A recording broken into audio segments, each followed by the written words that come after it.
அன்னைக்கு ஒரு நாள் பார்த்தீங்கன்னா மீன் பிடிக்கலாம் அப்படின்ட்டு மூங்கில் காட்டுக்கு போனுங்க. மீன் பிடிக்கிறதுக்குலாம் நீங்கள் மூங்கில் காட்டுக்கு போகிறீங்க அப்படின்ட்டு நீங்கள் கேட்கலாம்.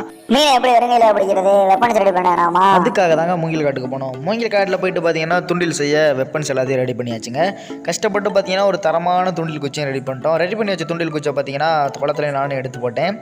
நானும் எந்த நேரத்தில் துண்டில் குச்சி எடுத்து போட்டனோ நம்ம 1000 சப்ஸ்கிரைபர் போல் மீனும் மாட்டவே மாட்டேன். நேரமும் பார்த்தீங்கன்னா போய்கிட்டே இருந்ததுங்க. நமக்கு இந்த வேலையெல்லாம் செட் ஆகாது அப்படின்னு நினச்சிட்டு நம்ம எப்போவுமே நம்ம வேலைக்கு வந்துடலாம் அப்படின்ட்டு வந்துட்டேன்.